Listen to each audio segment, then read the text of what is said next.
हाँ हाँ, सब कर देंगे, आप परेशान ना हो। आपने लंबी तकरीर सुनी है, मैं कोशिश करूंगा कि थोड़ी देर आपके साथ खड़ा रह सकूं। चिरागों के सफर में दबदबा हो आंधियों का,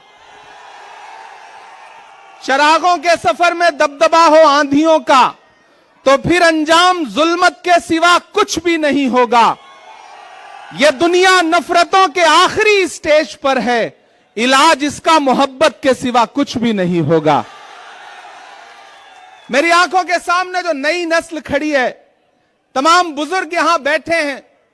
मैं बहुत दिन से सोचता था कि कभी आपके बीच में आऊंगा और आपसे मुलाकात करूंगा, आपसे थोड़ी देर बात करूंगा, लेकिन मौका भी मिला है तो एक चुनावी मौके पे आपके बीच में आया हूं और भाई अनिल भारद्वाज जी की आवाज पर आपके बीच हाजिर हुआ हूं।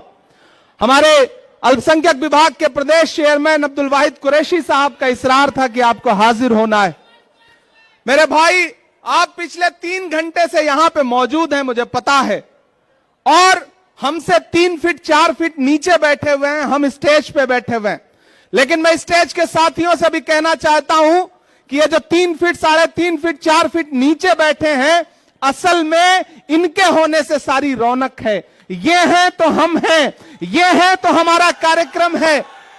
मैं आपके संघर्ष को सलाम करता हूं कि आप पिछले 3 घंटे से मोहब्बत के उस मसीहा का इंतजार करते रहे जिसका नाम राहुल गांधी है। मैं उनका सिपाही बनकर के आपके बीच में आया हूं और आपसे यह कहना चाहता हूं कि 5 तारीख को आपको अपने घरों से बाहर निकलना है।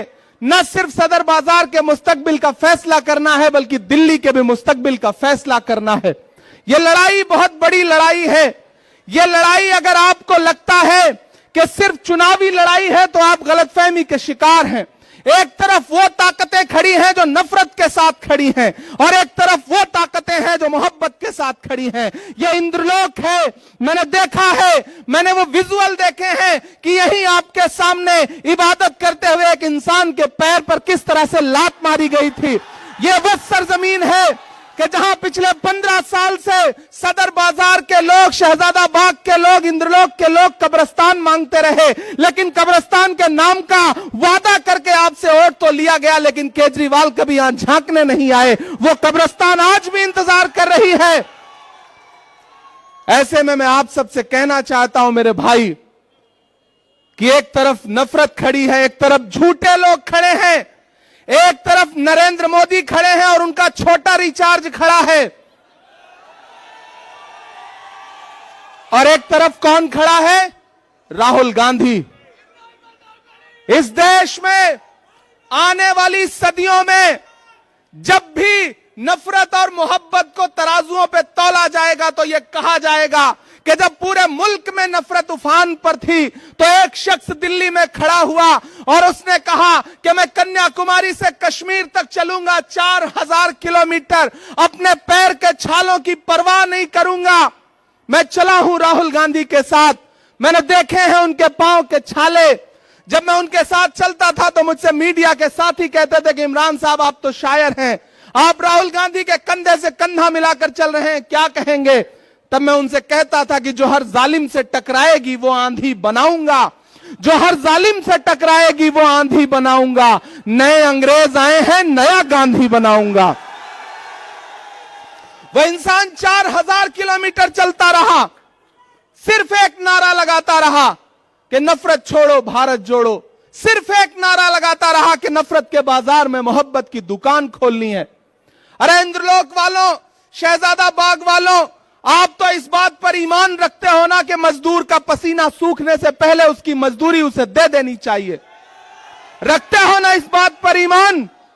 मैं रखता हूं इस बात पर ईमान कि मजदूर का पसीना सूखने से पहले उसकी मजदूरी उसे दे देनी चाहिए। मुझे बताएं, आज शहजादा बाग के लोग मुझे बताएं, इंद्रलोक के लोग मुझे बताएं, और खास तौर से मेरे अपने समाज के लोग मुझे बताएं कि जब यहां पर नमाज पढ़ते हुए इंसान को लात मारी जा रही थी, जब वहां संभल में लाशें बिछाई जा रही थी, जब हाथरस में एक दलित बिटिया का बलात्कार हो रहा था, जब मणिपुर में माएं बेटियां बिना कपड़ों के परेड कराई जा रही थी, तो निकला था कोई केजरीवाल कुछ बोलने के लिए? निकला था कोई केजरीवाल?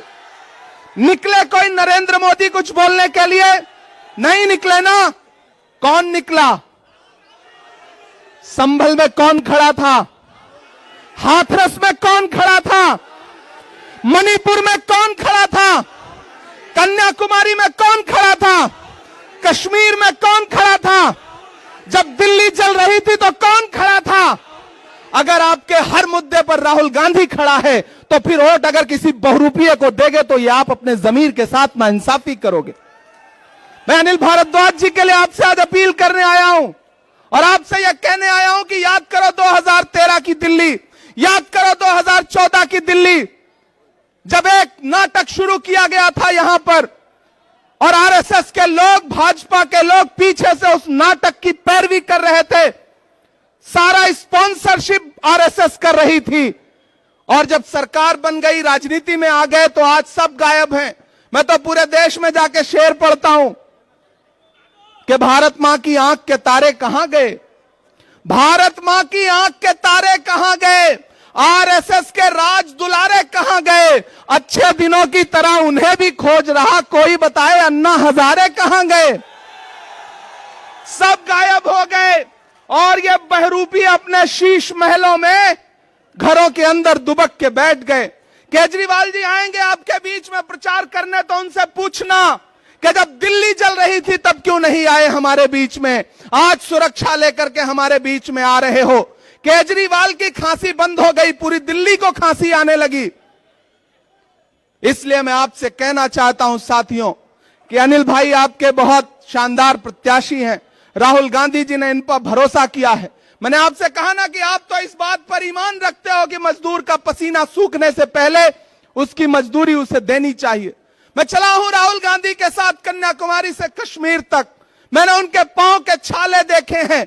मैं उन पांव के छालों की याद दिलाते हुए आपसे कहना चाहता हूं कि अगर इस बात पर ईमान रखते हो कि मजदूर का पसीना सूखने से पहले उसकी मजदूरी उसे दे देनी चाहिए, तो मैं आपसे राहुल गांधी की मजदूरी मांगने आया हूं।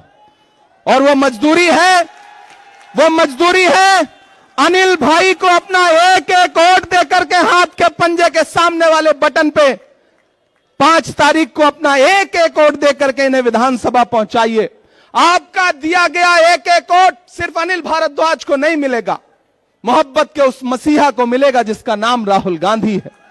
आपका दिया गया एक एक वोट सिर्फ अनिल भारद्वाज को नहीं मिलेगा, इस देश में डॉक्टर बाबा साहब अंबेडकर के संविधान के सबसे बड़े अगुआ मल्लिकार्जुन खड़गे जी को मिलेगा। आपका अनिल भारद्वाज को दिया गया एक एक वोट सिर्फ इनको नहीं मिलेगा, इस देश में महिलाओं की सबसे बड़ी आवाज प्रियंका गांधी जी को मिलेगा। आपका दिया गया एक एक वोट सिर्फ अनिल भारद्वाज को नहीं मिलेगा, इमरान प्रतापगढ़ी पे आपका एहसान होगा। यह कहने के लिए आपके बीच में आया हूं और आपसे गुजारिश करता हूं कि इस बड़ी लड़ाई में आपको चुनना पड़ेगा।